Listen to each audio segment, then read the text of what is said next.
Into it. Jon Anik, right? What do we make of his comments about the local fans, MMA fans being the lowest common denominator when it comes to their toxic responses on his pages? And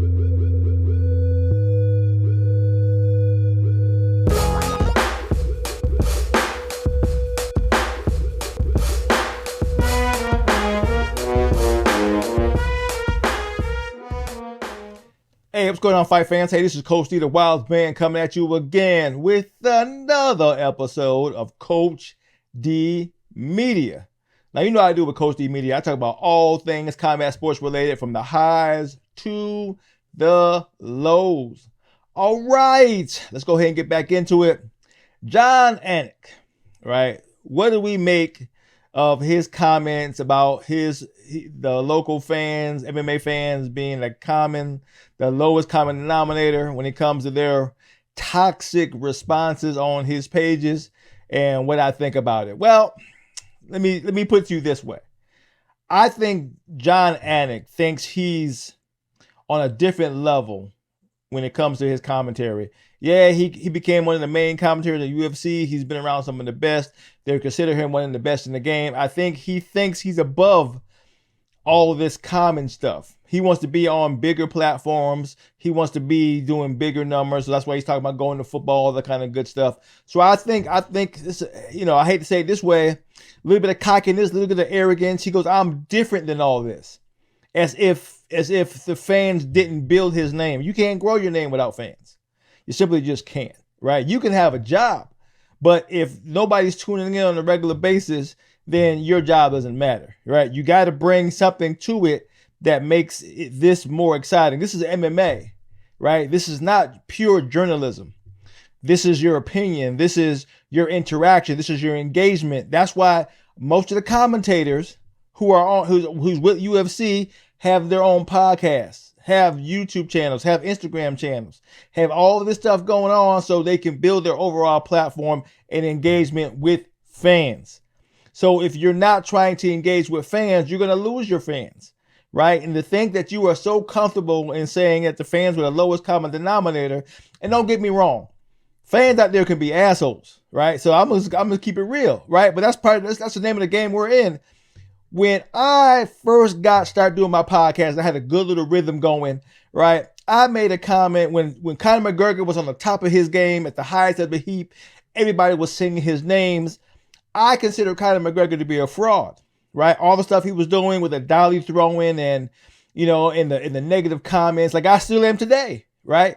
All the stuff he was doing, I was like, hey, Conor McGregor ain't the guy you think he is, right? I think Conor McGregor is up to that bullshit, right? Let me tell you, all his freaking Conor McGregor fans from when he was first on the scene, they came at me so hard, it was ridiculous. They were calling me every name in the book. They were calling me names I never even heard of. I had to go look it up. I go, what the hell is that word? Right? I had to go look it up because they were giving me the business, right? When it came to Conor McGregor, and they were pulling no punches, right? And I didn't block anybody. I said, I'm not going to block anybody. Come at me, right? I'm talking about 500 to 1,000 responses on Conor McGregor alone and how they thought who the hell I was, right? But here's what happened over time. The longer I kept doing it and Conor McGregor kept effing up, a lot of those same fans who were calling me out my name, all that kind of good stuff, go, hey, Coach D, you were right. And I ended up gaining a lot of those fans back, and we became good had a good relationship, right?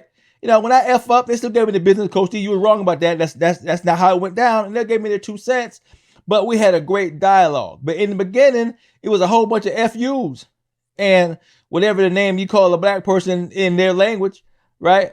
But that's how it went down, right? That's how it went down. But I didn't consider myself better. I didn't consider myself, I had to block these guys because it was a free platform. I wasn't paying for YouTube. I'm not paying for Instagram, right? I'm not paying for none of that stuff that I talk on. right? So how could I not give people the opportunity to chat about what I'm doing? And don't get me wrong, hey, some days suck now.